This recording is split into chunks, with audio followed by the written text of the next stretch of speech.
questions, metaphysical questions, and questions about your natal charts. So let's see what questions you guys have for the chat today. If you guys are interested in your own natal chart reading or progressed natal chart reading, the information for all of that is going to be in the description box below. On my website, underneath the readings tab, an email window should pop up when you guys select which reading you want, and you guys can send me an email and we'll go from there. Welcome to all the people joining. I'm answering astrology questions, metaphysical questions, and questions about your natal charts. So what should we talk about today?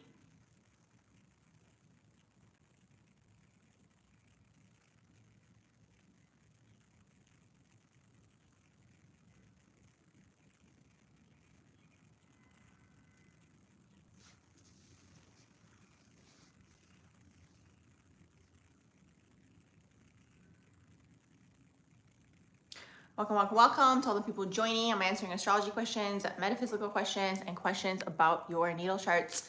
So what would you guys like to know about your natal charts today?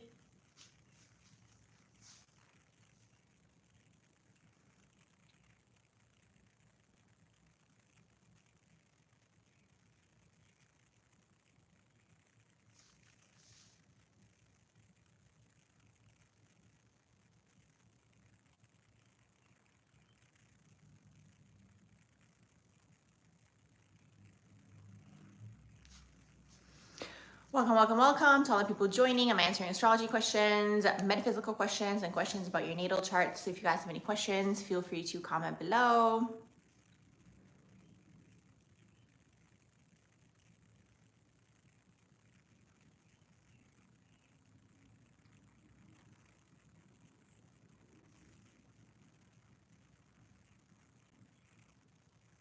Welcome to all the people joining. I'm answering astrology questions, metaphysical questions, and questions about your natal charts.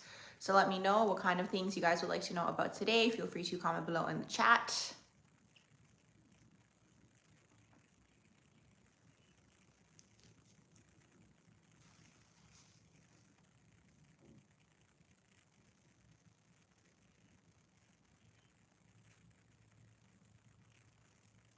If you were to start astrology again, what would I focus on first? Oh, that's a really interesting question. I mean, I guess focus on your own chart. That's probably the best way to start if you're interested in starting astrology. Focus on your chart and then see what's going on in your chart to get an overall idea. And then from there, you can start branching out, learning everything, learning all the placements, the planets, like what everything means in terms of the particular placements, and then the signs, and then the houses, and then eventually starting to put it all together. That's probably the way that I would go about it. And I'm pretty sure that that's the way that I did go about it.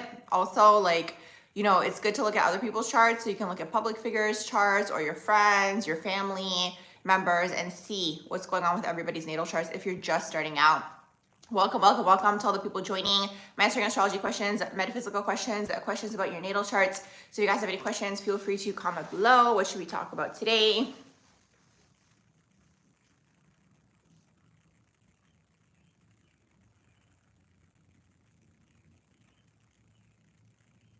Is there anything you guys want to know in terms of your natal charts? What does it mean if you have two house cusps at 27 degrees back to back? So which ones are they? Usually the 29 degrees is one of those degrees that is, what's the word? Like, you can't get out of that energy until basically you master that energy. Sometimes it's also carried over from a past life in terms of the 29 degrees as well. Do you have any placements or planets at 29 degrees? Welcome to all the people joining. I'm answering astrology questions, metaphysical questions, questions about your natal charts. So if you guys have any questions, feel free to comment below. What should we talk about today?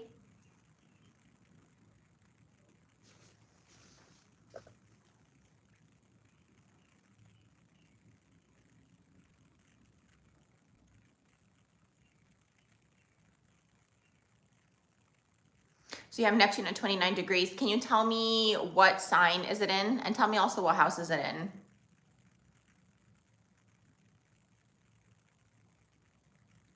Welcome to all the people joining. I'm answering astrology questions, metaphysical questions, and questions about your natal charts. So if you guys have any questions, feel free to comment below.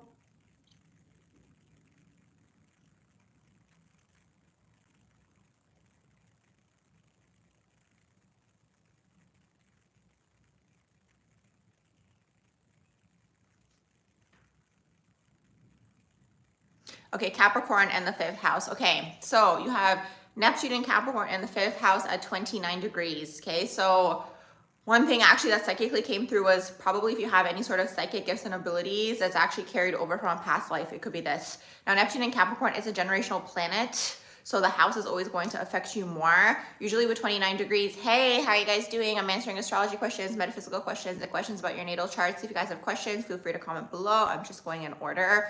So Neptune and Capricorn, that's a subset of the millennials. Some Gen Zs have this, Pluto and Scorpio people. So I'm curious to know if your Uranus is also in Capricorn, if you're with that part of the subset of the generation.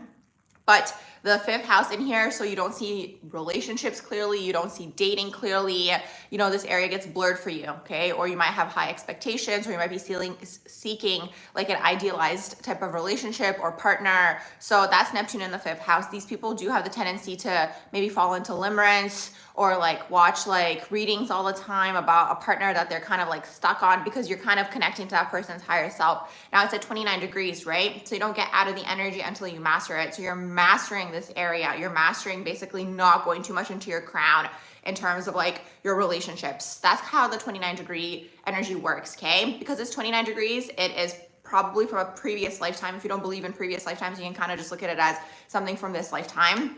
If it's at 0 degrees, it's something new that you're starting, okay? So that's kind of how the 29 degree and the 0 degree works. So you don't get out of that energy. Now it's interesting also, if we look at degree theory as well, the 29 degree is also the Leo degree as well, which is interesting because also the 5th house is the Leo house as well. So it's like, it's interesting because it kind of seems like there's even more of this like blurred energy when it comes to like even the area of fun and excitement and just like the lighthearted aspects of life. Maybe you go more into your crown, maybe you dream about it more, maybe you think about it more rather than actually act on it. So to balance Neptune, the way that I always see it is like you want to see how can you ground that particular area. So for example, like let's say you always dream about being on a stage or doing like improv or acting or whatever it is. Well, in that case, seeing how can you actually come to do that in the physical plane, taking acting classes, taking improv classes, like finding your way to that stage. That's kind of how it works. So you're trying to ground anyone, anywhere, like any Neptune energy, like any house that anyone has Neptune in, you're trying to ground that in the physical plane because otherwise you're spending more time escaping through that area, if that makes sense, if it's in the shadow, okay? So with Neptune, it's like you have the strong visualization potential in this area, right? But it's a matter of taking the visualization and pairing it with the action down here on this earth plane. Hey everyone, how you guys doing? I'm answering astrology questions, metaphysical questions, questions about your natal charts. If you guys have any questions, feel free to comment below or any topics you guys want to talk about. August Earth says, thanks also for the likes, you guys. It helps get the video out there. Okay, August Earth says, hey, hi, how are you? You said thanks in advance, you're welcome. What does it mean if Saturn opposes your North Node in Capricorn in the 12th house? Okay, so anytime you have any Saturn energies or aspects, basically it's prolonging that energy, it's making it longer lasting, it's gonna add a little bit of a challenge energy to it.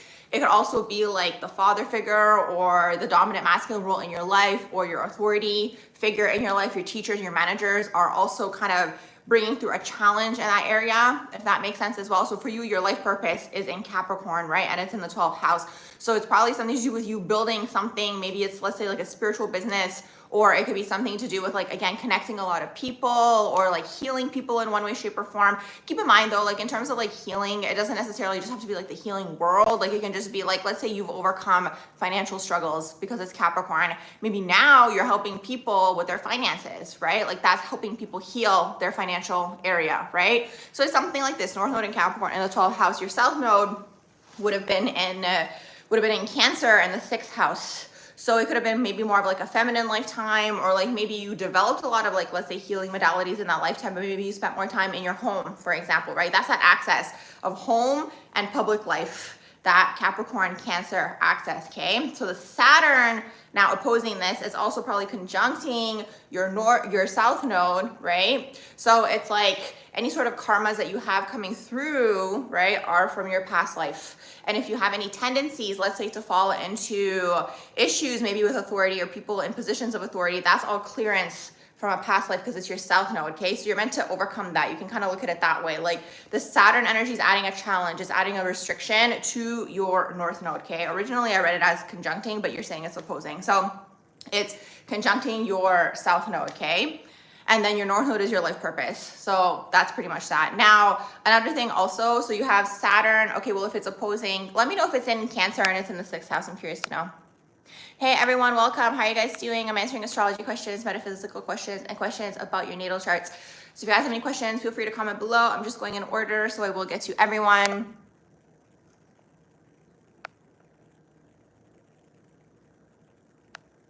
Oh, good question. You said, can we determine why people are so jealous to us with astrology? Absolutely. Like if you have a lot of creative energy, if you have a lot of sexual energy, you will probably attract a lot of jealous people because you yourself have this like life force energy within you. So if you have, let's say, a lot of scorpionic energy, 8th house energy, 12th house energy, any sort of Plutonian aspects, you might attract a lot of jealous people or people who want to be you, right? Because it's like you yourself are shining this light. And that's the whole karma with this energy as well, is to learn to shine your light and not dim your light if you have any of these energies in your natal chart. And it's interesting because it's like in the earlier part of your life, you might pick up on people being triggered, but it's like, you know, when you have that energy, you're not meant to kind of go down to their level. They're meant to either come up with you or just go off in their own direction. Let's see. Okay, you said yes, Cancer, 6th house for South Node. Okay. Can you tell me if it's also your Saturn in there as well with Cancer 6th house? Like is your Saturn in Cancer and in the 6th house as well? Let's see. You have your North Node in Gemini in the 3rd house. What does that mean? So your life purpose deals with communication, speaking, connecting people. It could be like you hosting networking events, for example, or you writing short stories, or you dealing with social media, being like a social media manager with that energy. So your South Node would be in Sag and the 9th house. So in a past life, you probably master the higher mind, higher learning, the wisdom. You're coming through in this lifetime to ground that in like a more day-to-day type of way, okay? Using maybe all this knowledge that you've accumulated, spiritual knowledge, with the everyday type of person. Gemini is like the everyday types of people, okay? It's the friends, the groups of friends, the short distance trips as well. So in terms of your life purpose, the North Node, you could have short distance trips encompassed into it as well, okay? Like short distance travel. Now, what happens with North Node, South Node, a lot of the time people fall toward the South Node because you've mastered it, you're comfortable with it, but you're not meant to be doing that, okay? You're meant to be focusing on the North Node. So you also want to see how can you take your South Node knowledge, because it's something that you've mastered, okay? So it's kind of like in your toolbox, right? So you want to see how can you take that knowledge and apply it in a North Node type of way, okay? So Gemini in the 3rd house, like this lifetime is a lot to do with like, you know, like the everyday types of people, chatting, networking, the connections, moving around, making friends with all different types of people. And you'll notice a lot of the time, sometimes like when someone has something as part of their life purpose, they might struggle in that area. So for example, you might be a little bit more shy, for example, okay? But you're meant to break out of that because it's 3rd house. You're meant to be talking and chatting with people and networking and these types of things. Hey everyone, welcome. I'm answering astrology questions, metaphysical questions, and questions about your natal charts. If you guys have any questions, feel free to comment below. 12th house sun in Leo conjunct with Mercury, so you're probably super psychic. I've seen a lot of musicians have a 12th house sun conjuncting the 12th house Mercury. You could also have a lot of talent in terms of like creativity, in terms of like writing or just like futuristic ideas, like channeling basically through the mind, okay? Because you're always kind of going out of body. Now, what I've noticed also with Mercury, 12th house, is like it could be hard for them to focus on something. So like maybe in the earlier part of your life, it like going to school could have been a struggle for you, okay? Like where you had to focus, because let's say you have to focus to read something, you could constantly be kind of like going into the ethers because you're psychic, right? Like that Mercury in the 12th house is psychic energetically. You're intuitive, but it is psychic. You're channeling, you're getting information basically from the higher realms.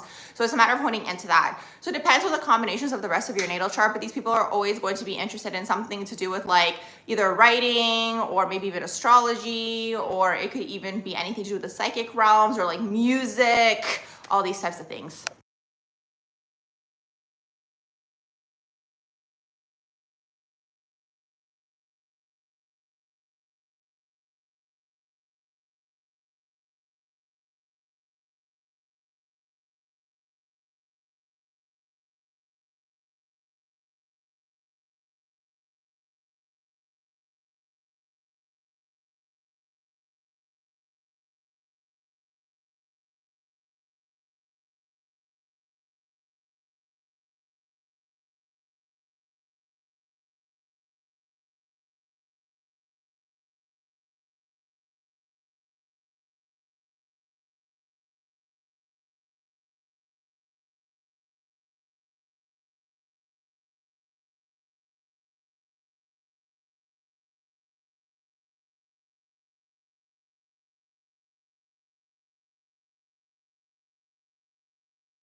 Can you guys hear me now? Let me know if you guys can hear me now. Still? You still can't hear me? Oh my gosh. You guys are saying yes. So can you hear me now? Can someone say yes, you can hear me? Like type yes, I can hear you. Okay, we're back. Awesome. Okay, great. Let me just go back up and see where I was. Thanks so much for the likes, you guys.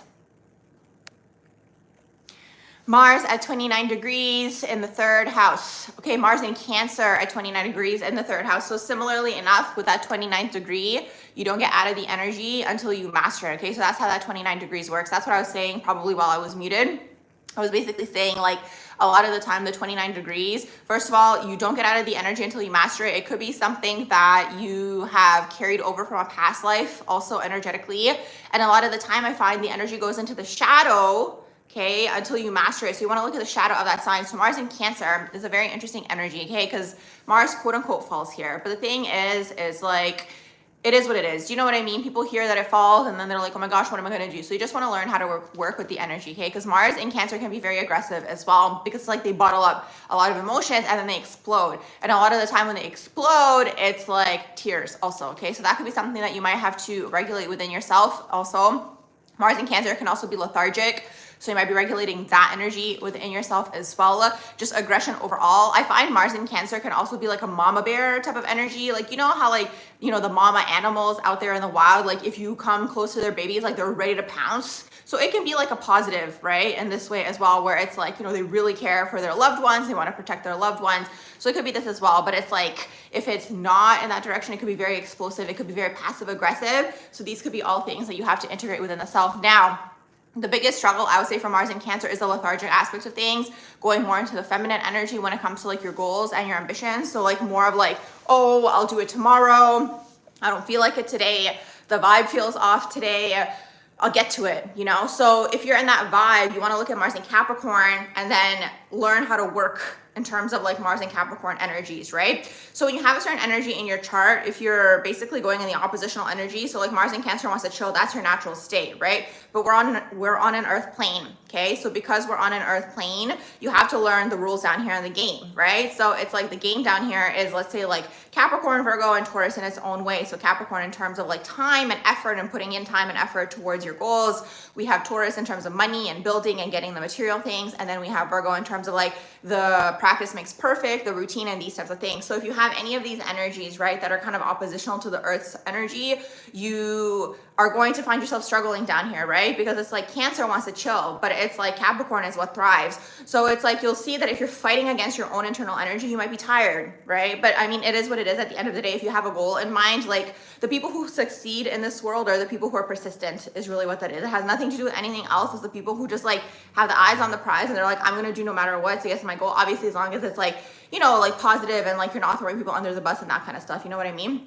But it's this, okay? So if you have any fallen energy, look at the oppositional energy. How does that energy act? And then try to adopt those traits, okay? So how does Mars in Capricorn act? Discipline, okay? Focusing toward the goal, meeting people, networking, going out there, right? So that's that Mars energy because it's your ambition and it's your drive. Now, also, you guys can look at Mars as your solar plexus chakra. So it can also kind of be like part of your identity. So sometimes Mars in Cancer could have, let's say, like a weak backbone, for example, okay? Or they can sometimes struggle with boundaries, for example, not asserting themselves, okay? So these could all be things that you're mastering because it is at 29 degrees, okay?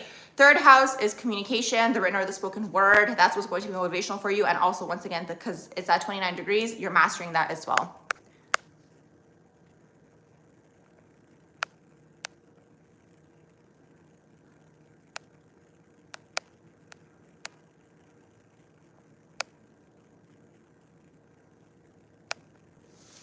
Hey Nicole, how are you? You said Mars going into Aries soon, and you have your natal Mars in Aries in the second house. Okay, so it's going to be a good time for you to start things. It's going to be a good time for everybody to start things. Keep in mind though, Mars in Aries is good at starting, not good at continuing. Okay, so you'll see during this time, like, again, because that Aries energy is like impulsive, right? So you'll see a lot of people like starting this and this and this and this.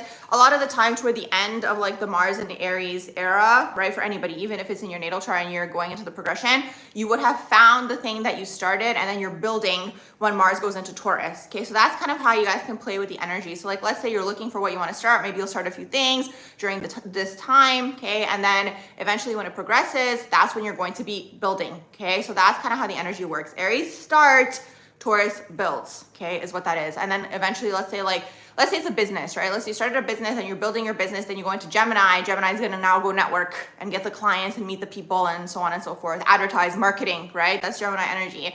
So that's kind of how it all works. You're going to guess my rising sign. Am I a Libra rising or Leo rising, or am I Sun dominant? I'm a Libra rising. Very good guess, but thank you for the Leo rising compliment. You have Aries moon 29 degrees. I did that one already. Okay, you said hi, your mother, and you are grand sextile. You're Sag with air trine, kite, Aquarius, conjunct, Pluto. Okay, I guess you're saying Aquarius moon, Pluto, Gemini, opposition. Okay, what would you like to know with all of that? Progress midheaven in Aquarius 11th house. Saturn is in Aquarius 11th house. Okay, so Saturn in Aquarius, so you're that subset of the millennials, okay? So you probably also have Neptune and Uranus in Capricorn. So up until this point, there was probably a lot of clearing, okay, for everyone who has this particular energy in their natal chart. A lot of karmic clearance in terms of like generational things. Beliefs around money is a big one, okay, for what this subset of the generation was clearing. Now Saturn is in Aquarius. Now, I'm curious to know what's going on with your Saturn and your Pluto. Are they squaring? Okay, so I'm curious to know about that. But regardless, so Saturn and Aquarius, like this subset of the millennials, okay, basically what they're here to do is master like the mind and when to pitch their ideas, especially because you have it in the 11th house, okay? So the 11th house is going to be futuristic. They're going to have the futuristic way of being, the ideas, the humanitarian ideas. It could even be tech, innovation, right? So now that Pluto's going into Aquarius, right, it's coming out of the Capricorn. There could have been a lot of building, a lot of starting. You know, this subset of the generation is very much about like the hustling also, in terms of like that subset of the generation as well. So now, especially because your Saturn return is done, you probably had your path cleared and you're probably going to be coming more online in terms of like sharing your ideas, for example, right? Or your futuristic way of thinking, or your innovations, or if you're in tech, like maybe you start a startup, for example. So that's kind of how that energy works. And then progress midheaven in Aquarius, that energy, I've seen Aquarius midheaven in a lot of different realms. Like I've seen them even in engineering. They've been in tech, some of them. It's going to be innovation. Sometimes it's fashion. It depends with the rest of the energies in your natal chart. But basically, like the way you're presenting yourself to the world and to the public is like unique, right? You have unique ideas. You want to connect the collective. You want to talk about and share ideas that are like going to help the collective, right? It's not going to be like random things. That's like that Aquarian energy, you know? So when we look at the air signs, we have Gemini. Gemini is friends with everybody, you know? They're here, they're there, they're everywhere, right? Like talking with this person, that person, like gathering all the information. Then we have Libra. Now they're gathering people together, right? In terms of the air signs. Libra's like, okay, like let's have a party. Let's like connect all the people that I've met, or like we've met, like we've all met each other, so on and so forth, okay? That's that Libra energy. And then Aquarius is connecting people, okay, for the higher mind, some sort of higher mission, okay? So you're probably going to be more interested in like relationships and dynamics, where it's like you guys are now bouncing ideas off each other, for example.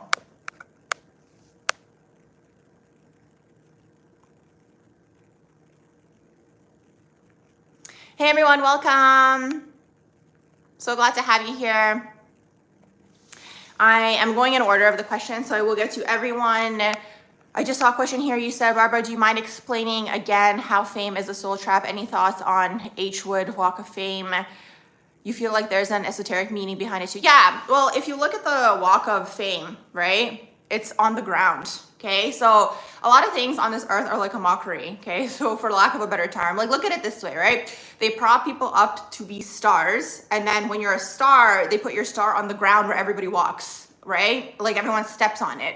Do you know what I mean? Like it's just so interesting to see. And not only do they step on it, especially now around that area, right? In Los Angeles, there's also a lot of unhoused people, for example, right? That are walking and doing all kinds of things, right? On those streets.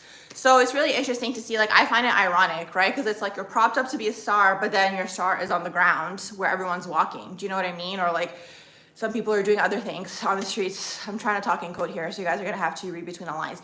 In terms of fame being like an energetic soul trap, like you can look at it in this way, right? Like basically what happens is like you are connecting to a lot of people's energies, right? So like when you're trying to leave the earth plane, your energy is still being pulled back down, if that makes sense, because a lot of people are connected to your energy. So it can be a trap energetically in this way. So there's that aspect of it as well. And then there's the other aspect where it's like a lot of those people are just recycled souls is really what that is. Like they're all within the same families and soul groups and they just kind of get recycled. So there's that aspect of it energetically as well. So a lot more things to look at, but that's kind of like the overall idea. Hey everyone, welcome. I'll get to everyone. I'm just going in order. You guys don't have to type your questions twice. I'm just going back up now.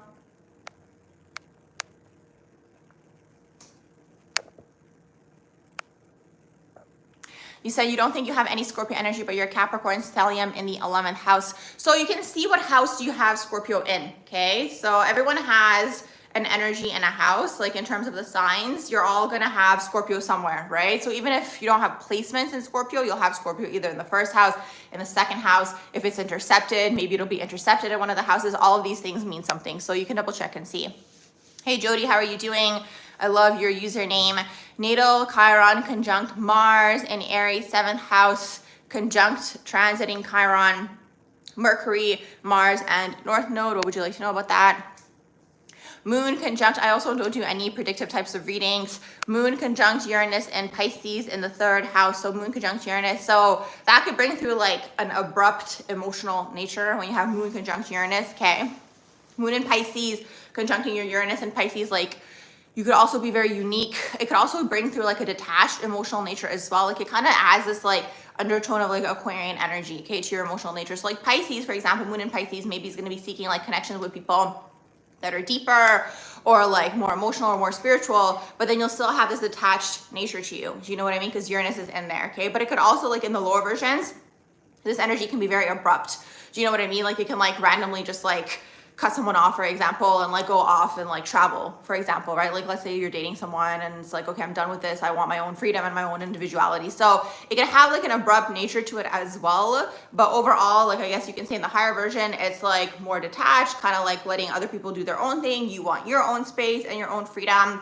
The 3rd house in there, basically anytime you have any sort of like collection of energies, you're mastering that, okay, in this lifetime, okay? So Uranus in the 3rd house is actually the sign of a genius. Like it's a very intellectual placement. You'll see a lot of scientists have this, a lot of like professors, like people who use like all of that terminology that's like very like specific to like their craft. So like, let's say it's, you know, within the science world and they have all their science terms and like only other people in that field would understand that. Like that's Uranus in the 3rd house. Uranus in the 3rd house, I'm also curious, like I put out a video once on TikTok because I'm curious to know, like I've noticed a pattern that sometimes Uranus in the 3rd house, people can play instruments, like you're able to decode languages, okay? So you might be gifted in terms of languages overall, especially like languages that like have different types of writing, right? So it's like you might learn that very easily, like it might come very naturally to you when you have Uranus in the 3rd house. So it could be this as well.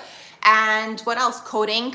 Okay, because that's also a different type of language. Astrology with the symbols, right? So anything of this sort, like your mind is able to decode it, okay? Is basically what that is. And then Moon in the 3rd house, so it's interesting. So anytime you guys have like, let's say 3rd house energy, it gives you the undertone of having that Mercury energy, right? So Uranus in the 3rd house gives you the undertone of having an Aquarius Mercury. Moon in the 3rd house gives you the undertone of having a Cancer Mercury as well, okay? So you guys can watch videos on that and see if there's anything in terms of the way that you think that resonates with you in terms of those signs, right? Because sometimes like Moon in the 3rd house, which is like Cancer undertone, it's an undertone energy. It doesn't mean your Mercury changes now. It just like adds a different energy on top of the Mercury that you already have, okay, if that makes sense. So you think in this type of way. So Moon in the 3rd house could like very much care about like what the parents think, for example, specifically the mother, okay?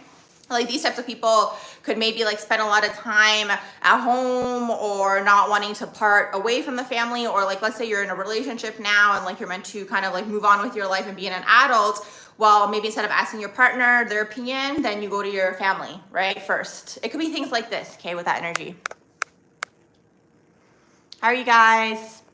Yay, I'm so glad that you guys love my lives. I'm glad that you guys are here, and thank you for the likes and for the subscribes. I'm gonna get to everyone at the bottom in just a second. I'm just going back up. Jupiter and Uranus and Aquarius in the 6th house. So ways that you make money could be unique, okay, with that energy. 6th house Jupiter, you could be lucky when it comes to work and jobs. Like you can get jobs very easily with a 6th house Jupiter. Thanks so much for the likes, you guys. Uranus and Aquarius, that is a generational energy. So from Saturn onwards, the sign is generational. So you share that with a bunch of other people within your generation. And because you're part of that generation, you have the energy within you as well. So Uranus and Aquarius, like this subset of your generation is like rebellious, right? In terms of like, you know, like maybe seeing where the future can be going in terms of like the collective or like, you know, humanitarian issues or like activism types of issues or rebelling, right? Against like the way things are. Like, why does it have to be this way? So you guys share that, right? You and then the other people in that subset of your generation. Uranus in the 6th house could be like unique routines, or you might have to have like a very specific routine that's like catered to you. Like you might not necessarily fit into like, let's say the 9 to 5, for example, might not vibe with you. Okay. You might have to have a very specific routine based on yourself and your energy, for example. Okay. So it's things like this.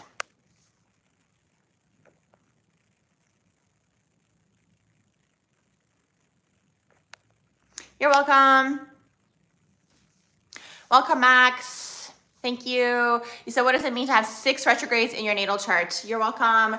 Okay, so anytime you guys have an abundance of retrograde energy in your natal chart, you're basically redoing that. Okay, so north node, south node are always retrograde in everyone's natal chart. Okay, so that's always going to be retrograde. But for anything else that you have retrograde, different planets are going to mean different things. I have a video on here. Okay, it's going to be under the miscellaneous playlist, I believe, where I go over retrogrades. Okay, and what each planet means. And also, I don't talk about it in that video, but also like the house that it's in, it's going to tell us even more. So basically retrograde, like when the planet is retrograde, you're redoing, okay? Or everyone like in the world, like let's say there's a transit, right? They're redoing something, they're relearning something, or like picking up a project that they forgot about or left behind, or just like reflecting overall during that period of time. A lot of time, like people's exes come back, maybe for closure, or just like, you know, like seeing like, is there anything within you that still needs to be resolved, right? So it's all of the R-E, like letter R-E words, right? Resolve all these types of things. So when you have retrograde planets, okay, you yourself are redoing, okay, whatever that planet means, okay? Mercury retrograde can sometimes even be like a spiritual message that you're meant to bring through, okay? Or just like master your throat chakra in this lifetime. So you're redoing it. The energy to me feels kind of like when I tap into it, it feels like, I don't know if you guys have ever done like module quizzes for like a job, like let's say it's like a health and safety quiz or whatever. And like you have to get like 80% to pass and it's out of 10. And like every time you get 7, right, out of 10. And it's like, you get frustrated because you're like, oh my gosh, like how many more times do I have to do this quiz? Like the more you do it, the more you get frustrated, right? That's kind of how retrograde feels to me, right? Because the planet looks like it's going backwards, right? It's not actually going backwards. It just looks like it's going backwards. So you're redoing it. It's like, how many more times do I have to do this? So initially with retrograde energy in your chart, like you might have the resistance to that thing, right? So for example, like let's say I'm just going to use Mercury retrograde as an example once again. Like let's say you have Mercury retrograde in your chart, you might have the resistance to speak, right? But you're meant to master exactly that, okay, in this lifetime. And you'll see whatever you're meant to be doing in this lifetime, just like the way that this plane operates, like you tend to be knocked down in that area like as well, right? It's just like the irony of this plane. So like, let's say from a young age and you have Mercury retrograde, like maybe from a young age, like people around you always shut your voice down or they didn't listen to what you had to say, or like maybe you shared your opinion and eventually you were kind of like, oh, well, I shouldn't share my opinion anymore because it's not being received. Do you know what I mean? So it's like, you'll see like, even when people ask like, what's their life purpose in this lifetime? Like you'll see a lot of the time the energy or like area where you get like in a way energetically targeted or like you struggle in, or just like people might put you down in that area, like that a lot of the time deals with your life purpose. Also the areas where you overall might struggle in this lifetime could also be a huge part of your life purpose. Like sometimes, let's say, is the area of communication, and just because we're talking about Mercury, for example, right? Maybe it's the area of communication. Maybe it's the area of you being seen, right? Be putting yourself out there, right? It could be anything, right? So wherever you struggle in, you're kind of meant to be doing that exact thing. Okay, I hope that makes sense.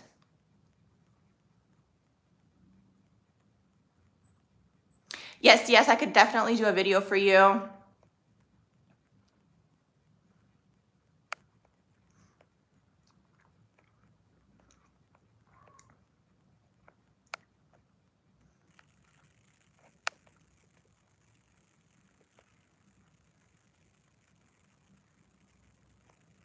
I'm just going back up.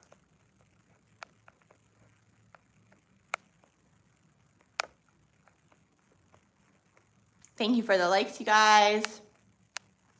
Okay, Venus in Aquarius in the 12th house. That's really interesting because Venus in Aquarius, but here's the thing. What's going on with your Venus, okay? Because if we look at just Venus in Aquarius, that's unique relationships, different types of relationships, unconventional types of relationships. So whatever the convention is, you're going to be opposite to the convention, okay? It's this. Also, Venus in Aquarius can be just like futuristic types of relationships. Like Venus in Aquarius, personally, when I tap into it, is where I see the collective heading in terms of relationships, okay?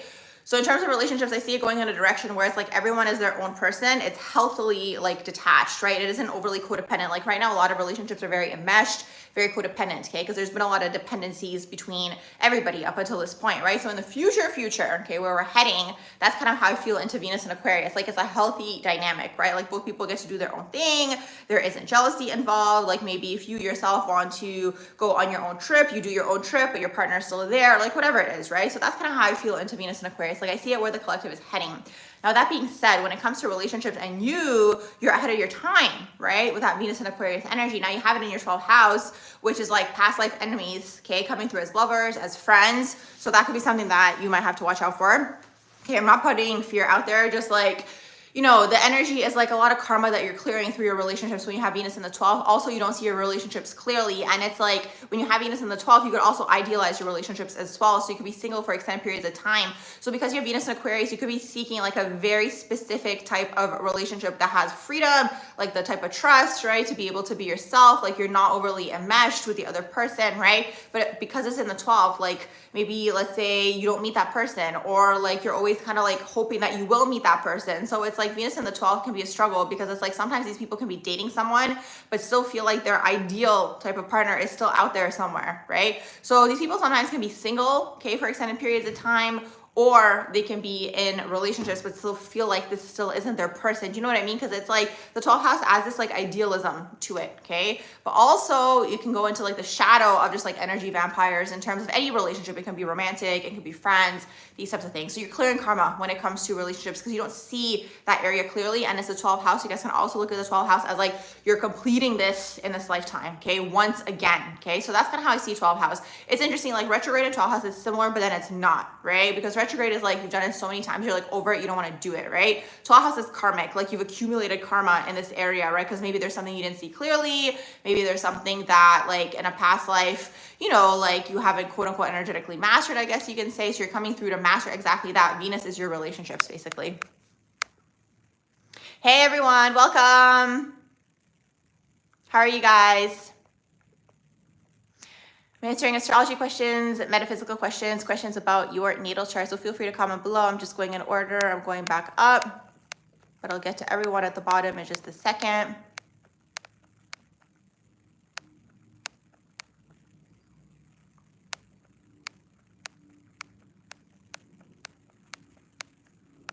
Oh my gosh, so many 12 housers tonight. Okay, Mars in the 12th house, Libra, 28 degrees. Okay, so interesting. Mars in Libra. Okay, this energy basically is oppositional to Mars overall, right? So Mars is ruled by Aries, Libra is oppositional, quote unquote, energetically falls here. So anytime you have a fallen energy, I was saying this at the beginning of the live as well, like anytime you guys have a fallen energy, you want to look at the oppositional energy. How does that energy behave and adopt their traits, right? That's how you work with the energy. So Mars and Libra can struggle because it's like when it comes to going after things, going after goals, you might spend a lot of time thinking about it and dreaming about it and like, oh my gosh, like, should I do it? Should I not? Like a lot of indecision, okay, can come through when you have Mars and Libra. So by the time you make your decision, you're like, okay, I'm going to do it.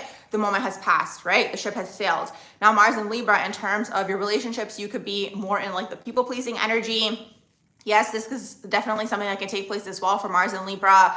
A lot of like maybe not knowing who you are, because you guys can kind of look at Mars as like part of your identity, right? Like you can look at it as your solar plexus chakra in that way as well, right? So you have your rising sign, but you can also look at your Mars as well, right? It's your personal power within.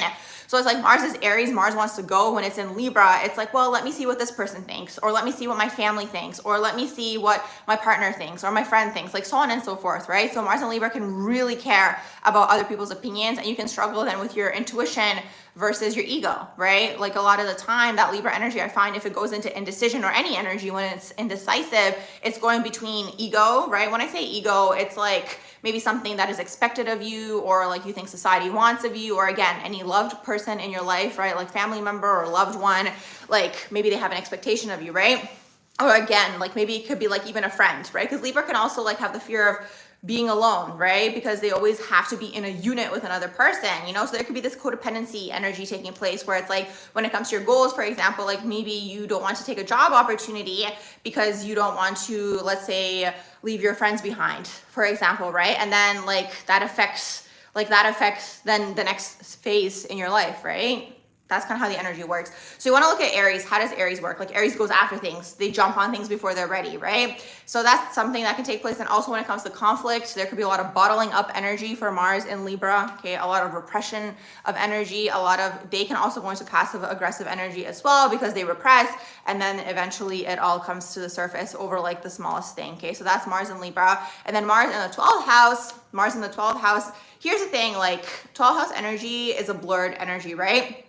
But the thing is like, it's a lot of you dreaming and wishing and hoping, right? So when you have Mars in the 12th house, you're like, oh my gosh, you know, when it's like this, it'll be like that, or like, this is my dream and this is my goal. So you want to take the 12th house and ground it, right? So like, let's say you have a dream to, I don't know, because it's in Libra, maybe you want to be a fashion designer, for example, okay? Or you want to work in the fashion industry. Maybe you spend more time thinking about it, right? Oh my gosh, when it's like this and it's like that and it's like this, right? So you want to take that dream and anchor it. So like, let's say you do want to work in the fashion industry. Okay, how can you go about that? Going out there and meeting people, getting, you know, like the different types of gigs, getting the training, like whatever, like the world is your oyster, right? So that's how you kind of work with the energy. And once again, also the 12th house, you're closing out in this lifetime, okay?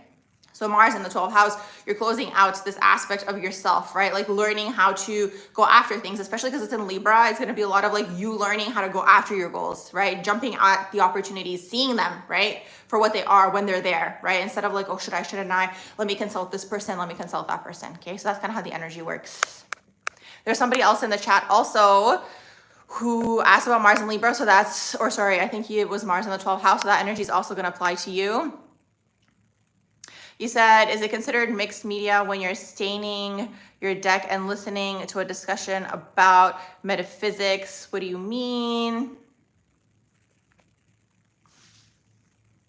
You said, how do you evict an entity from your energy field? Your aunt and you got into a fight and she sent a psychic attack your way. Okay, sometimes to manipulate energy, okay, this is going to be counterintuitive, but if you're an energetically sensitive person and let's say you get into like an argument with someone or like something is taking place where the person is sending you energy, this is going to be counterintuitive, but sometimes to energetically like cut that person off, like you can try to cut cords, but if there's like still directing energy towards you, sometimes you have to let them think that they won so they can stop sending you energy, but actually you're winning, okay? I hope that makes sense. So sometimes just like making it seem like everything is fine and like, you know, like kind of making the other person think, I hope that makes sense, like that the argument is done or that they're winning or that they have the upper hand, like whatever, right? You know what I mean? And it's like, then they're gonna stop sending you energy. But it's like, if there's still this like imbalance in energy, and I don't know, like it's hard to say because I don't know what the argument is or like, you know, what the situation is, but sometimes like, because I'm the same, like I pick up on energies from other people. Like sometimes I'm like, okay, I'm just gonna let the person think that they won, that this argument is done. I'm gonna keep it registered though. Like it's still gonna be registered, but it's like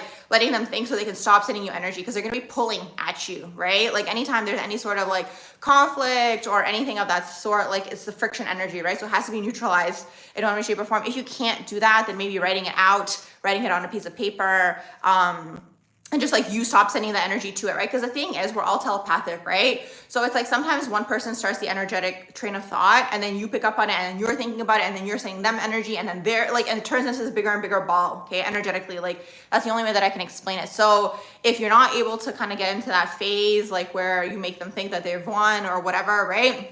Well, then at least cutting the thoughts, right? And like maybe just doing something else or like distracting yourself in another way so you're not energetically feeding into it, right? Because like, this is what happens with everything, right? Like we're all energy at the end of the day and we're all very telepathic, and I'm seeing this play out more and more. Like literally, you know what happened the other day, okay? So there was someone that I was doing something with, and basically like I was supposed to send them something, and earlier in the day I was like, okay, I need to send it, but I like needed to do it for my computer. Anyways, I'm not gonna bore you guys with the details, but in the evening again I was like, oh my gosh, I didn't send it, so I have to send it like after. So I literally opened like WhatsApp to message them, okay, to be like, okay, I'm gonna be home in X amount of time and I'm gonna send you this thing, like the link or whatever. And the WhatsApp message, like they were online and it was open, like the check marks went to blue, right? So they were gonna probably send me a message to be like, hey, are you gonna send me that thing? Do you know what I mean? So that's like how like telepathic the energy is at this point. Like the veil is basically lifting. Do you know what I mean? So it's like, if you're in this intense energy, like of telepathy, of like, you're thinking about it and you're upset, and like, then they're picking up on it, like you're going to pick up on it even more. You know what I mean? So if you can't kind of energetically make them think that they've won or whatever, then in that case, cutting it off, right? In terms of you just not thinking about it anymore, if you're able to, and then releasing it on your side in whatever way, shape, or form you can, writing it out, purging it, like whatever you need to do to basically get it out. You said, yes, you were cutting cords. She felt it and making the attack worse. Absolutely. No, that's a thing. That's actually a thing. Okay. It's actually a thing. And this is in every realm. Okay. So, and especially like if you're someone who's a little bit more psychic, like you're going to see that your energy is super strong, right? So it's like, if you're picking up on it, and like, especially like these days, I find like if you're in tune with your emotions and you're like, let's say like you're upset or you're angry, like that's a very strong emotion, right? And you're constantly thinking about it and you're upset, like the other person will pick up on it, right? And then maybe they're going to send you vibes and you're going to send them. And it's like this whole energetic ping pong. That's how I used to call it back in the day. Energetic ping pong. Like someone started the thought and then it goes back and forth between the two people. It like builds and builds and builds. It could be something positive as well. Absolutely. But it's like, if it's pulling out your energy to the point where it's like you can't focus on anything else, you just need to cut it, right? Energetically, in whatever way, shape, or form you can. What do I know about monitoring spirits? In what way? Give me a little bit more information. I'm just going back up to see if I miss anyone, but I'll be back down at the bottom in just a second. Mars in Cancer in the 9th. So I talk about Mars in Cancer. That's going to resonate with you as well. And then Mars in Libra, I talk about that as well. So if you go a little bit earlier in the video, I cover those two energies. So you'll find more information there. Jupiter in the 12th house in Cancer. So Jupiter is exalted in Cancer. So, you know, you can look at Jupiter a few different ways, okay? It's the area that you're lucky in. It's the area where you can get away with certain things in, okay, with Jupiter. You can kind of push the boundary, right? But not too much, right? Because the luck does eventually run out. Like you don't want to be taking advantage of the energy, right? But you can push it a little bit, okay, with the energy. And it's also, you can look at Jupiter as like the way that you teach, right? So Jupiter in Cancer is a nice energy for teaching, right? Like you give off this like maternal or like a very nurturing type of vibe when you teach, right? So like people are always going to want to come to you, like, you know, like let's say you're teaching someone math, or whatever, like a little kid, like let's say you have kids and you're teaching them like 2 + 2 or whatever, like, you know, like whoever you're teaching is going to feel like very like you're very receptive. Do you know what I mean? So you can take that into any realm in life, right? If you're interested in teaching, because Jupiter can be teaching as well. A lot of the time Jupiter is like the spiritual teacher as well, but it can be in any realm. Like let's say you're teaching someone about finance, or you're teaching someone about engineering, like whatever, any realm, okay? You can take it in, but you're gonna be like the nurturing type of teacher that people are gonna wanna come back to because they kind of feel that like nurturing type of vibe out of you, okay? Jupiter in the 12th house, so you're basically mastering abundance in this lifetime, okay? Once again, okay, so that's that 12th house energy. Also with the 12th house in your chart, you guys, it's kind of like the area where you've already like mastered or accumulated a lot of knowledge. So if you tap into it in terms of like your psychic gifts and abilities, you can pull information out of the ethers, if that makes sense, okay? So Jupiter in the 12th house, let's say you've mastered a lot of like higher wisdom or like information about other belief systems or religions or philosophies. If you can get into a meditative state. Now, getting into a meditative state is going to be different for different people, right? Some people can sit down and like look at one dot and get into a meditative state. For other people, it could be while they're cooking, while they're cleaning, while they're walking, while they're dancing, while they're exercising. Like anything that's repetitive, right, is going to get you into that meditative state, okay?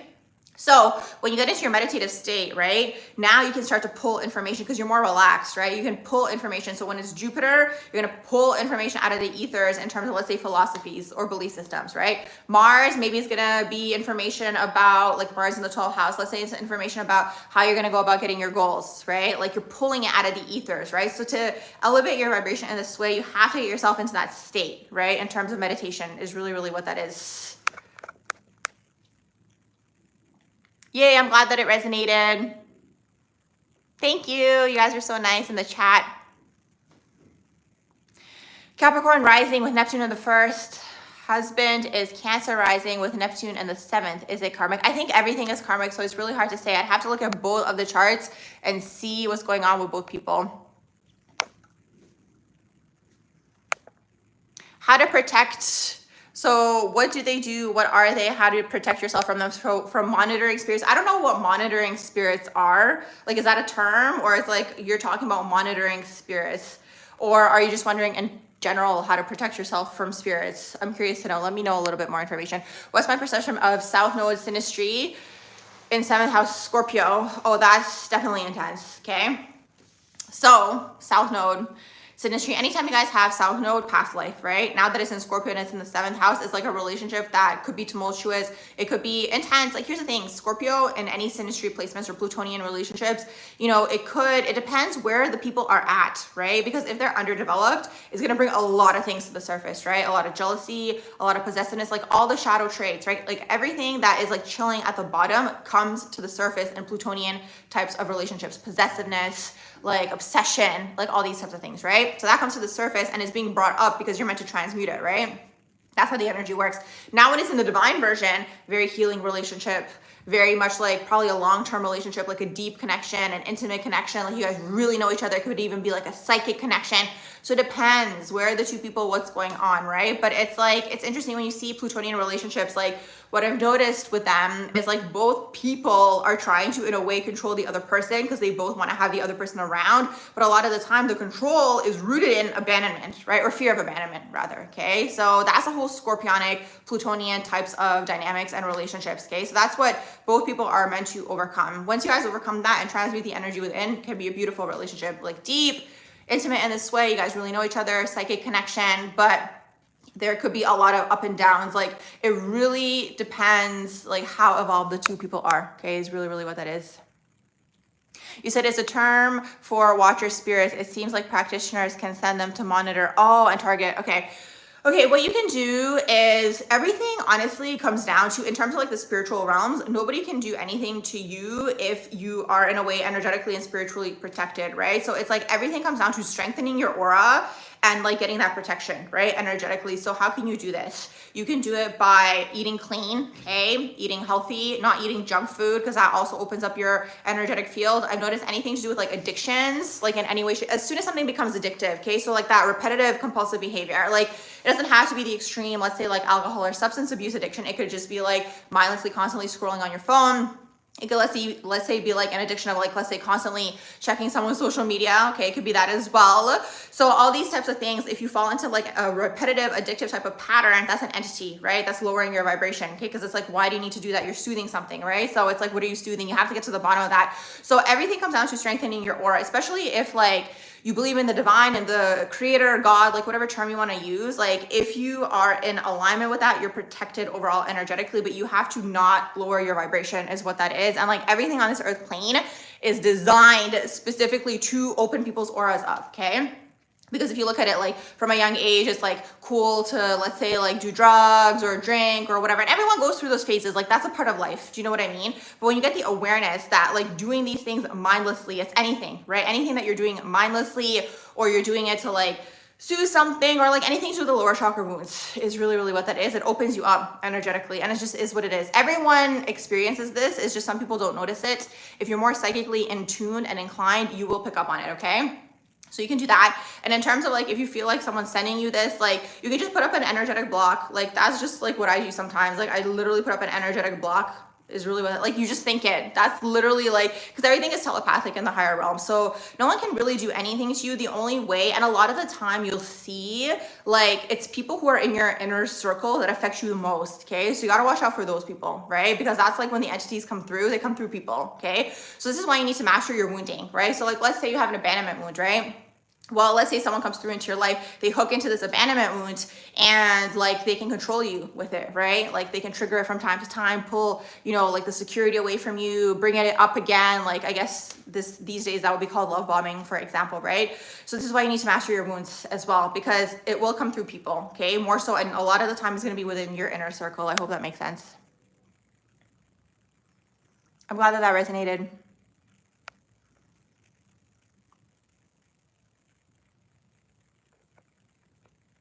Yes, there is a way to see divorce. You can see everything in a natal chart. I wouldn't be able to tell you, but you can literally see everything in a natal chart, okay? It's also contingent on transits as well, okay? But you can literally see everything. You can see everything. I heard recently from someone that there's up to 40,000 pieces of information in your natal chart. Like that's so much. That's why astrologers just like say they're learning for like their entire lives, because there's so much to know. Then other people learn different things. They see different patterns and these types of things. So there's so much to know, okay?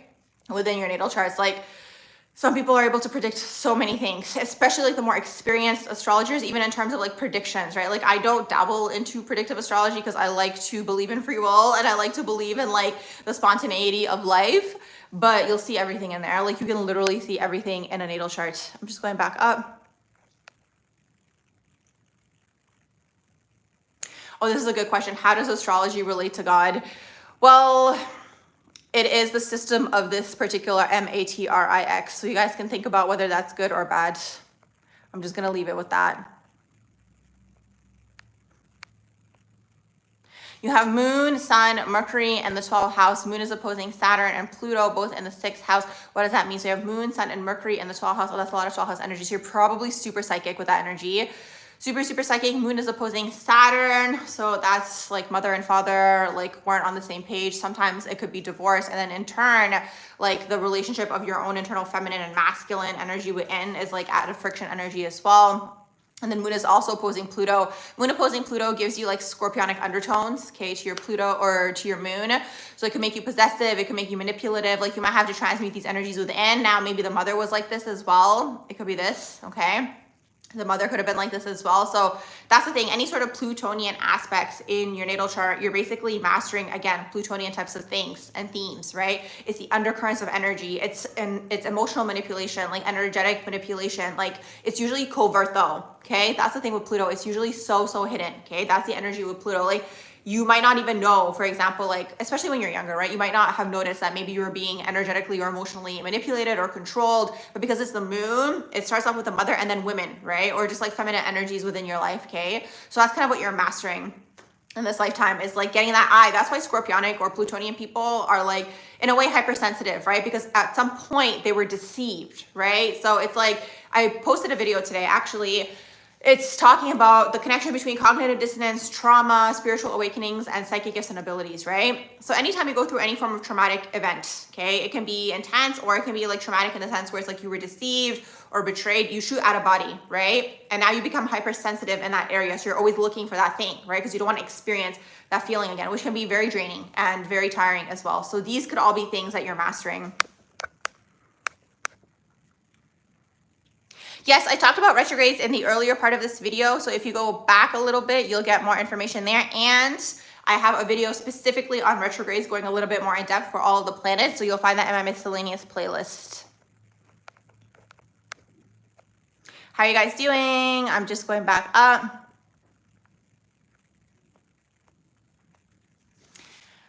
Why, when you talk to people, it is very intense and you have a dark sense of humor? Could that have to do with your Scorpio Mercury? It could. I'm curious to know maybe what's going on with your Capricorn as well.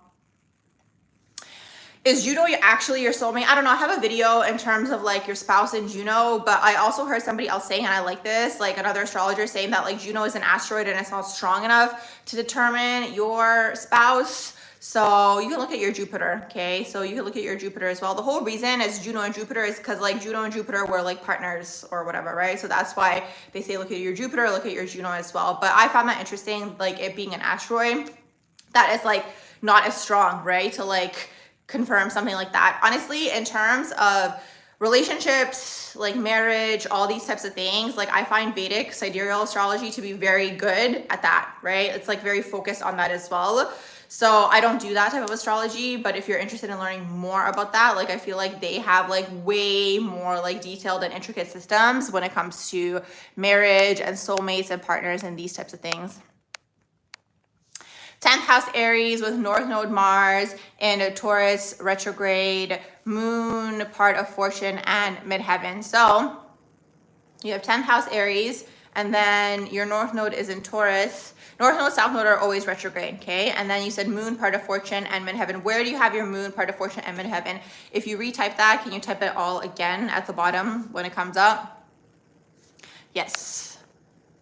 What else are you guys saying in here? Part of fortune in the 12th house. You can make money or activate abundance through 12th house types of things. So film, theater, romantic types of things, music. It could be through the metaphysical world, the psychic world. It could be through anything to do with like your creativity, like your vision and life. Like part of fortune, when you act in that area, you activate abundance for yourself. That's basically how part of fortune works.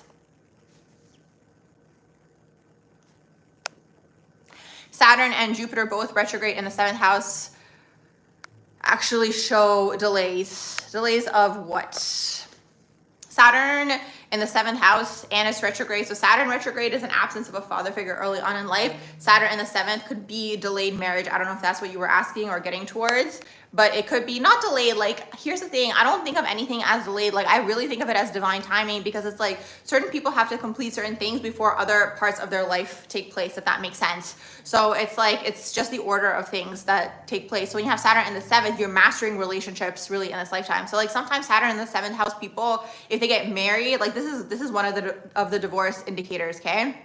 Saturn in the 7th, if you get married before your Saturn return, you might experience a divorce around your Saturn return, for example, for Saturn in the 7th house, okay? Or even if it's like a serious relationship, because Saturn in the 7th wants long-term commitment. They want long-term relationships, okay? So these people are always about the long term. They're looking for a serious partner. So that's why sometimes, like, again, from a young age, they get into a serious relationship or even marriage at a very young age. And then usually around your Saturn return, Saturn in the 7th, you get shaken up, okay?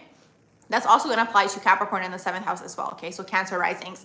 A lot of the time for these people, it's recommended to wait until after your Saturn return to get into any sort of serious relationship. Now, what I've noticed is a lot of the time when people don't know astrology, they are unconsciously playing out their astrology charts. So a lot of the time, like Cancer risings who have Capricorn in the 7th or even Saturn in the 7th house, people that I know, okay, were either in serious relationships and around their Saturn return, they went through like a breakup or something that felt like a divorce. Like maybe they were living together with their partner, if they weren't actually married, or maybe they were actually married. So it's this, okay? So that is one of the divorce indicators, okay? And I think, actually, I'm just gonna leave it with that because I was thinking of another one, but I'm not 100% sure for divorce.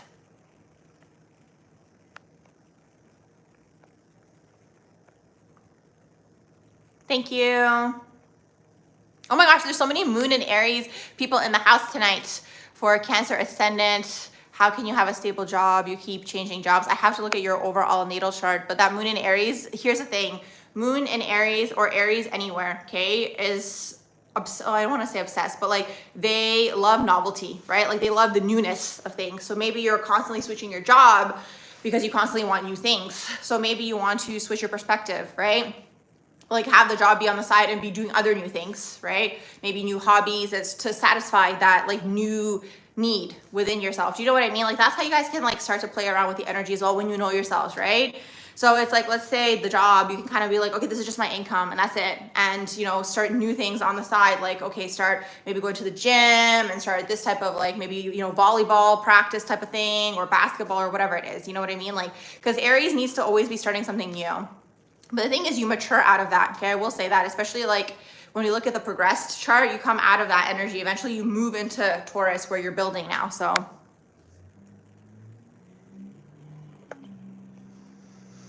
How are you guys?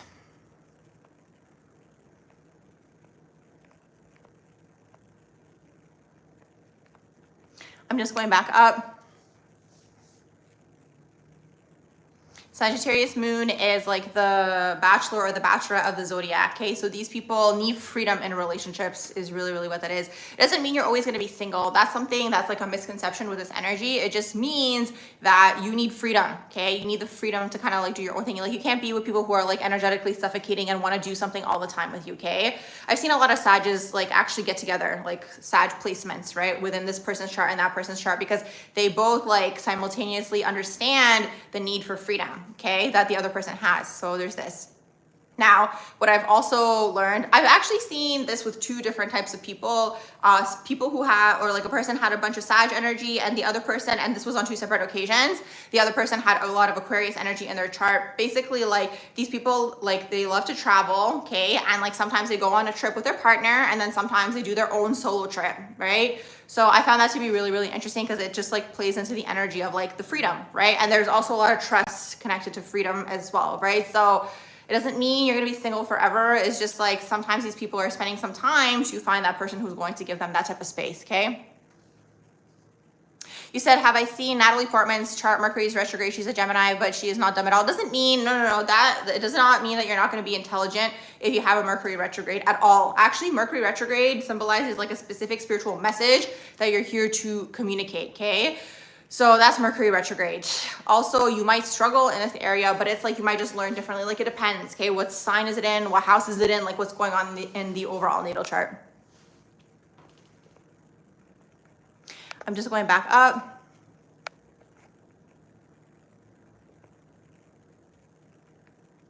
Cancer ascendant with Saturn retrograde in Leo in the first house, and Saturn in the first is really hard because it is yourself and seeing a lot of things wrong. What should you do? So Saturn in the first, a lot of the time these people get restricted by the father or dominant masculine rule in your life in the area of the self, okay? So you could struggle because it's like when you don't get to fully express who you are and yourself, that brings through insecurity, right? Because you're constantly like looking maybe for authoritative figures or like whoever it is. It starts with the father.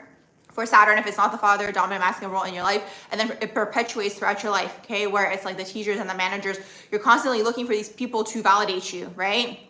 To approve of who you are. So you have to break through that. Like you can look at it as karmic in this way. Like part of the karma is to break out of this, okay? And actually be who you are and express yourself and maybe not seek that validation in other people, because that's how you build your solar plexus chakra, right? If we look at like the solar plexus chakra as like your identity, your confidence, like these types of things, like you build it by being yourself, right? And that's where the authenticity comes through as well. And it's like the more that you are yourself, the more you will find the acceptance and like the people, right, that are going to accept you for you because you accept yourself for yourself, right? But that's kind of like the energetic, like I guess, again, you can say karma or like struggle. For your Saturn in the first is like this area was restricted for you, like the expression of the self being who you are, okay? So you're meant to break out of that, basically. Yeah, I'm glad that resonated.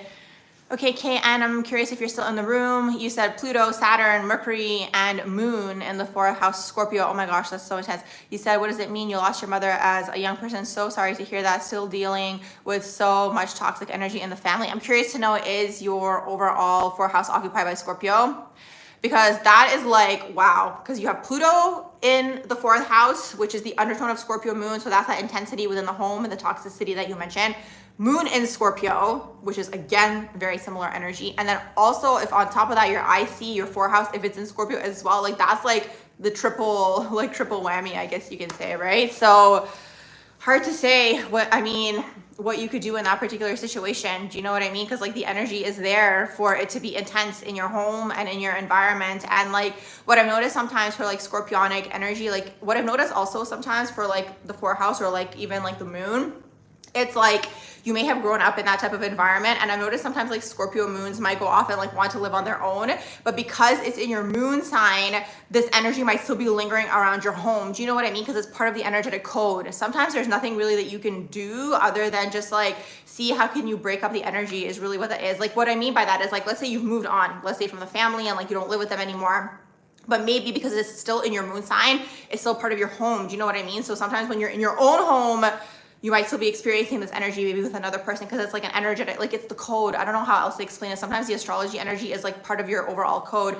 So just seeing how can you break up this energy? Do you know what I mean? Like maybe having like different places of residence, or just like having the awareness that like darkness and like Scorpionic energy can come through within your home. Like let's say it's with a future person or like the future place where you're living. And so that's a struggle. But overall, like Scorpio moon, like you're super intuitive, super psychic is really, really what that is. But that is a lot. It really, really is a lot, especially having even Pluto in the fourth. Saturn in the fourth is also like a reversal of the roles in terms of the family, or just like being raised by a grandparent. Like that's a lot of karma. Like it kind of seems like you're clearing a lot of generational things is really what that is with all of that fourth house energy.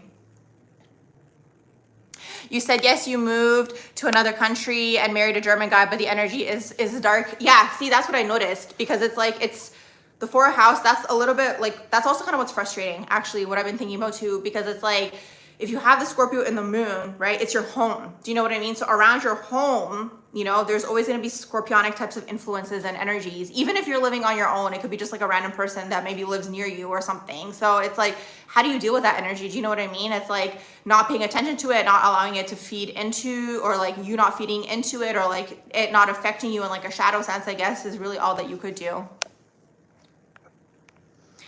Hey, I'm just going in order so you guys don't have to type your questions several times. I will get to everyone at the bottom in just a second. Hey, how are you guys doing for the first time live, people?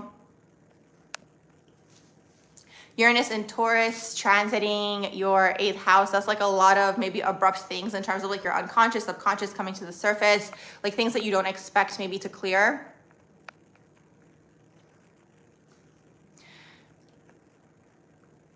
Yay, oh my gosh, thank you. You guys are so awesome with the kind words in the chat. I'm glad that you appreciate it. Thank you kindly.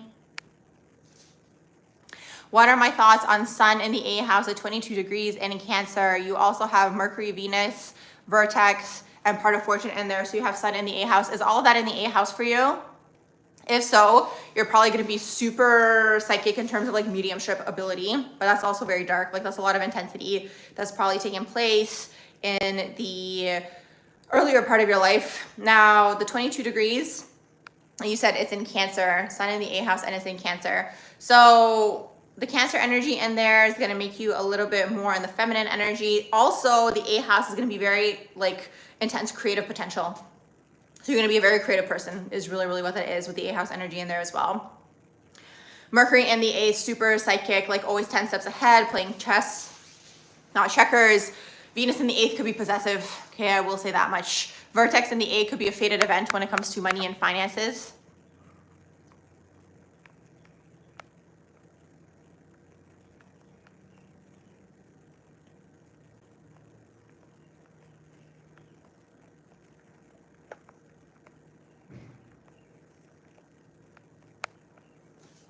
Sun sign is in Taurus, moon is Scorpio, rising is Gemini. Please tell you something about your career and your love life. I mean, it's hard to say with just that information.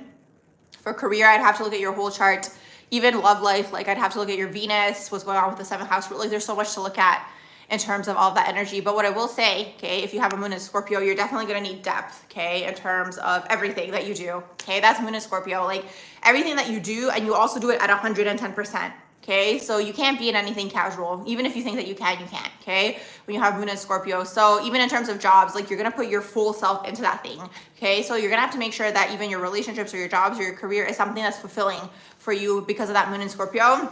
Because if it's not fulfilling, it's gonna be draining because you're still putting all of yourself into this thing, okay? With that moon in Scorpio energy.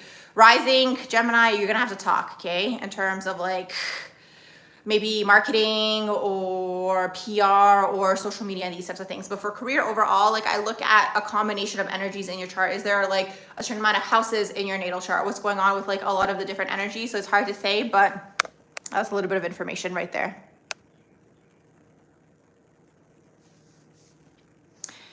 Let's see, what else are you guys saying in here? Mars and Pisces in the 8th house, super psychic. Do I have any guidance for career choice for a Virgo sun conjunct North Node in the 4th house, your midheaven? Thank you for your likes, shares, and subscribes. Thank you. You said midheaven is in Pisces, so it makes it confusing. Yeah, midheaven in Pisces, Neptune in the 10th house, or Pisces in the 10th house overall is going to blur your career area. So my recommendation for these people is pick one thing that you want to do and focus on that thing. And that's it. Just do the one thing. If it's music, just do music, okay? If it is fashion, just do fashion. And then eventually you can branch out. But the thing is, Pisces midheaven wants to do everything, and then they want to help everybody. And then when you're doing everything, you're going to get nothing done, okay? So pick one thing. And another thing that I noticed also for midheaven and Pisces is your Virgo 4th house, okay? So a lot of the time, midheaven and Pisces is confused about their career because of the Virgo 4th house, because there's something in terms of like the home and the criticism around the home and like maybe the expectations of you through the home that like blurs your career area as well, okay? Now you have Virgo sun conjuncting your North Node. So in terms of your ego and your identity, it's in conjunct with your life path, right? So your life path is North Node, like your life purpose, I guess you can say, for North Node in Virgo, and it's in the 4th house. So North Node in Virgo in the 4th house, it could be a healing type of lifetime for you. That 4th house, 10th house axis is like in a past life, it could have been a very public life. Maybe now you're helping the public behind the scenes, okay, with that 4th house energy in there as well. Also, what I've noticed for North Node in the 4th house, these people are usually more successful in terms of their life path overall if they move away from where they're born. Okay, so that's another thing too.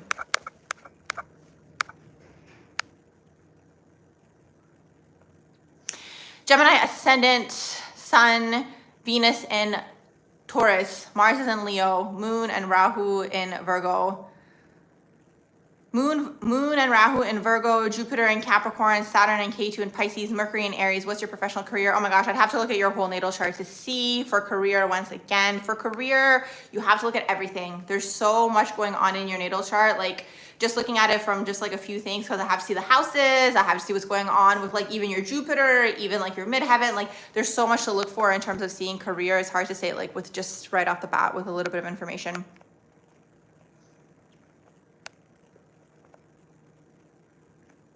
You have Sun in the 12th house conjuncting your ascendant, and it's directly opposite to Saturn in the 7th house Pisces. Are you doomed to become a terrible person? No, absolutely not. Why would you think that after your Saturn return? No, absolutely not.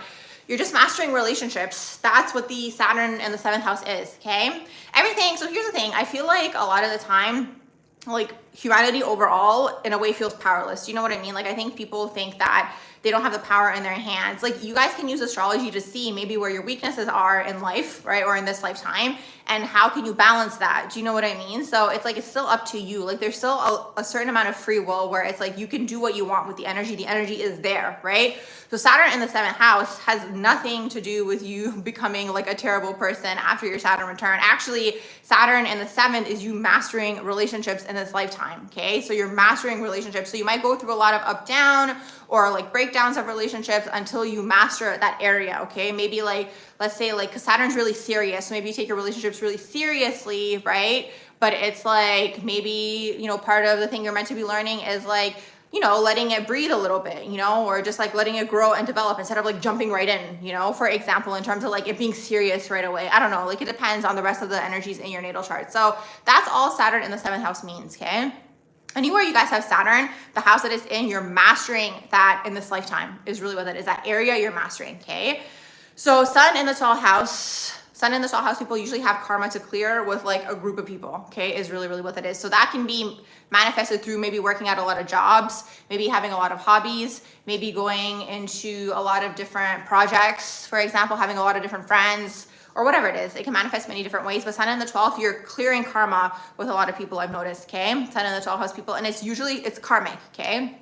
So you'll see these people, like I've seen musicians have this, sometimes I've seen even astrologers have this, public speakers, you know what I mean? So like if you expand your energy out enough, you'll reach more people is really what that is. But to expand your energy and your aura, you have to work on your solar plexus, okay? And your like strength within the self is really what that is. It's all about developing the solar plexus chakra, right? Because that's where everything is like being directed toward, if that makes sense, right? Because if you're working with a lot of people, you're absorbing the energy, right? So you have to have a certain amount of energetic strength to absorb the energy, right? Especially as a 12th house person, like if you have the Sun in the 12th, because you're basically purging the energy for the people, okay? I hope that makes sense. I use Placidus Tropical. You're welcome.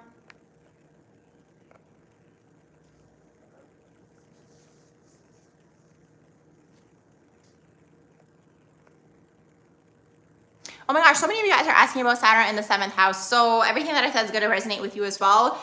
Saturn retrograde is an absence of a father figure early on in life. So mental, emotional, or physical absence. So maybe he worked all the time.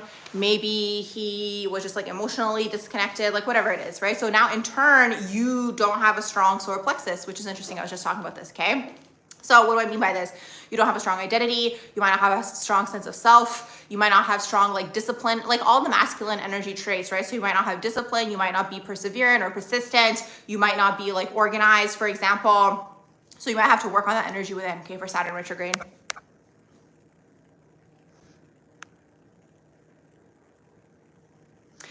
You said you're guessing my Mercury sign is in Gemini, or do I have Mars aspecting my Mercury? My Mercury is in Libra, it's in the 12th house, and then I have my 3rd house in Sagittarius.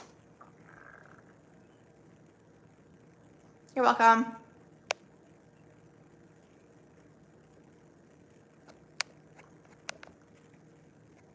I'm just going back up to see.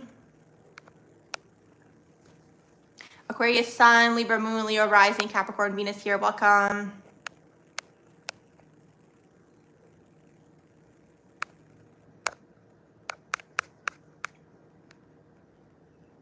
Yes, Mercury is the messenger planet. Ran, so sorry to hear about your dad, but I wouldn't be able to tell you more information.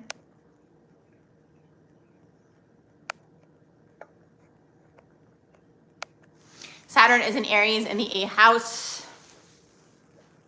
Sun in the 7th house. What kind of relationship will you have with your husband? Let's see what else you guys saying in here. So many Saturn retrogrades in here today, and Saturn in the 7th house. Let's see. I have a video. So for those of you who are interested how you'll meet your partner or your spouse, you guys can go through my miscellaneous astrology playlist. I have 2 different videos of how you might meet your potential future spouse, okay? One of them I think is based on, like the title is gonna say, how will you meet your future spouse? So you guys can check out those videos for more information. You said you wanna work with children. You said you want to work with children. Does that have anything to do with your Cancer rising? Yes. And Aries stellium with the North Node in there, and then the rest of the message got cut off. So Cancer rising people, I've seen them in a lot of different industries. So I've seen them in like social work. I've seen them in nursing a lot, Cancer rising. I've seen them in behavioral like therapy, speech therapy. So it depends on the combinations with the rest of the charts, or like with the rest of the energies in your natal chart. But I've seen them in a lot of these like profession fields, like professions basically, right? Because it's like they have that nurturing quality to them. But I've also seen Cancer risings be very good managers as well, like in like a team environment. So it really depends on the combination of the energies, right? But overall, like your vibe is nurturing, right? So you're going to be naturally drawn to those types of fields.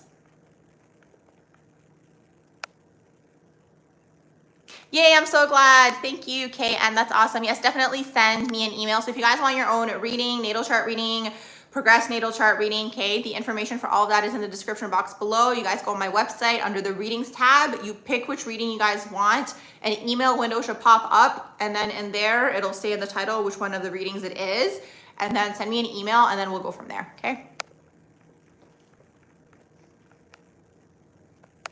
I'm just going back up to see what else you guys were saying way up here. Let's see, part of fortune in the 5th house, Leo, conjunct Jupiter, but you have a 7th house or 7th planet stellium in Capricorn.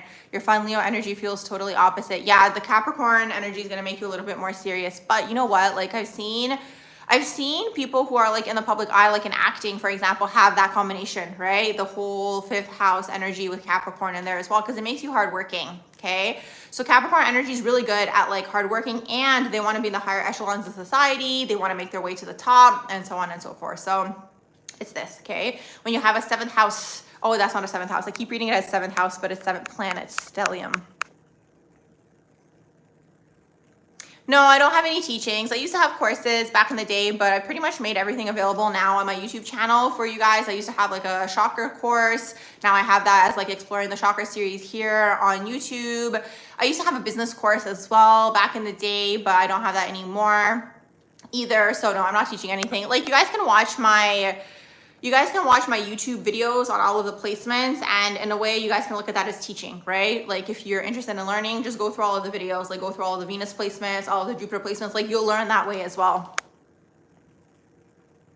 Absolutely, yeah. You could definitely, like you're asking about the progress natal chart reading. Yeah, you don't have to do either of them first. Like if you want, you can do the progress natal chart reading only, or you can do the regular natal chart reading. Like it's up to you which one of the 2 readings calls to you. A lot of the time people who are a little bit older are going to be more interested in the progressed, right? Because your planets progress.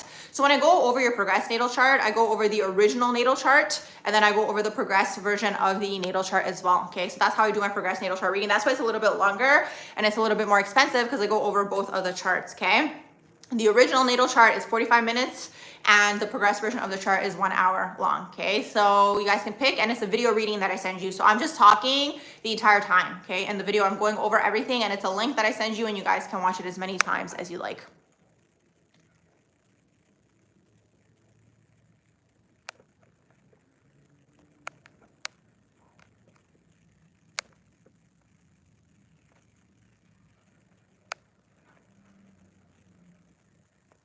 You guys are so funny in the chat.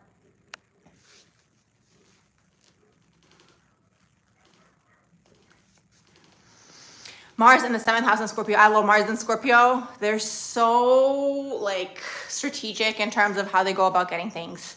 I really like Mars in Scorpio. Like they're so, like here's the thing, like when you have Scorpio anywhere, right? Like it used to be ruled by Mars, right? Now it's ruled by Pluto. So you can kind of look at it as ruled by both energies, right? So the thing is, when Scorpio has a goal in their mind, they're like that's all that they can see, right? So it's like when you have Mars and Scorpio, that's kind of like your goals and your ambitions, right? But even if you're like a heavily Scorpionic person, this will apply to you as well.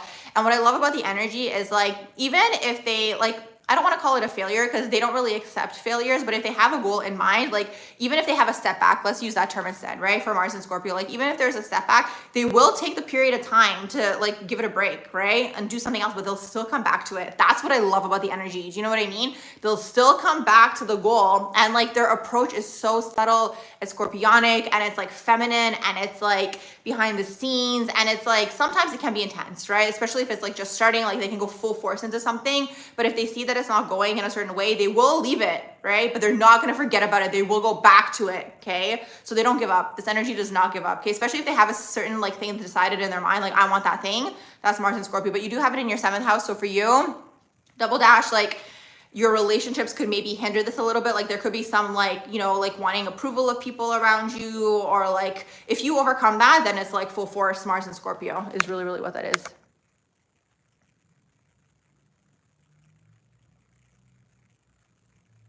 You said Mars is in Libra. Yeah, there's a lot of you guys. There's a lot of you guys in the chat tonight. You said you like the way that I briefly discussed numerology, my natal chart readings. Have I any plan, or do I have any plans to expand my numerology analysis? Yeah, numerology, I'm very surface level. A lot of the numbers in numerology mean the same things as the houses in astrology, which is something that I find to be really interesting, but some of them don't. So I find that to be interesting as well, because it's like some of them mean the same things and some of them don't. As of right now, I'm just focused on astrology, numerology. Like I pick up on little things here and there. Like it's very surface level for me in numerology. I like to see, because in numerology you have your day number and you have your life path number. So it's like I like to see the parallels between the two, because everything that's taking place is a code, okay? You guys can look at it as the energy, like all the numbers are a certain type of energy, right? And then that's coded into your life purpose. So it's like, even if you were to change your name, right? Your name also has a vibration if you reduce it down. But that's the thing, like before I actually got into astrology, I was originally into numerology, okay? So, but then there's 2 different types of numerology systems in terms of like what the numbers mean, because there's one of them, I think, that goes up to 9 and the other one doesn't have 9, like something like that. And then there's also gematria, and like there's so many different types of things, right? But it's interesting because like people are obviously onto something in terms of it all being a code, right? So it's all divination in one way, shape, or form. But it's like in terms of your name, that also has a vibration. So every time someone says your name, they're basically emitting that vibration. So that's why, let's say when people get married, I don't know if people are still changing their last name these days, but if they change their last name, like that changes your path, right? Or even if you change your name, or even if you change like a letter in your name, right? And I actually learned that, this is really interesting. I actually learned that from one of my aunts. Like she is Gen X, and she actually added another letter into her name, right? Because she learned about this, right? To basically change the trajectory of whatever the vibration was. Like maybe, I don't remember the exact reason now why she changed it, because this was so many years ago, actually. But it's like there was maybe something that she didn't like about the original name, so she just added a letter in there, and it kind of changed like the numerological aspect of things. So you guys can play around with all these things. And like numerology is everything, right? You have like even where you live, right? So it all comes down to like, it's the code, right? Like it's the code of like the MATRIX. Hey, oh my gosh, love you guys too. You guys are awesome. What is my vision about Saturn return when your natal Saturn is conjunct Venus in Pisces in the 10th house? Oh, okay, that's, so see, this is serious relationships, right? So when you have Venus conjuncting Saturn, those are long-term relationships, serious relationships, like you take relationships very seriously, okay? So now Saturn, you're having your Saturn return in the 10th house. So this is your whole public image, okay? So your public image basically is now, or like your career, you may be going through a change of career. Maybe you are also, another thing what's interesting with Saturn return is it's also affecting the opposing house, right? So it's also affecting your 4th house, okay? So because it's going through the 10th house, it's having a hold on the 4th house as well, right? So this access now, there's something that's being cleared. Maybe you change where you live and then you change your career, right? Or maybe you're stuck in your job, stuck energetically, right? Because there's something that you're clearing, right? And maybe you want to move, for example, the 4th house, but you can't, okay? So that's the thing. So Saturn, when you're going through a Saturn return, Saturn has a hold on you for those 3 years. But the thing is, you guys, it's like you're going through a Saturn cycle always, okay? You're always going through a certain Saturn cycle. The only thing about Saturn return is that it's conjuncting now your original natal Saturn, right? But after your Saturn return, like the next year, or like after those 3 years, right? You're going to be going through a Saturn transit in the 11th house. This is what I mean, right? So when I made my post, this is a while back, where I was talking about like, is astrology good or bad? Because I realized that Saturn is operating everything, right? Because you're always going through a Saturn transit, okay? Is really what that is. So just some things to think about. Okay, you guys, I'm gonna sign off. Thank you so much for being here. If you guys want your own natal chart reading or progress natal chart reading, the information for all of that is gonna be in the description box below. Thank you all for your questions, likes, shares, and subscribes. I hope you all have a beautiful rest of your day, evening, wherever you guys are. Bye.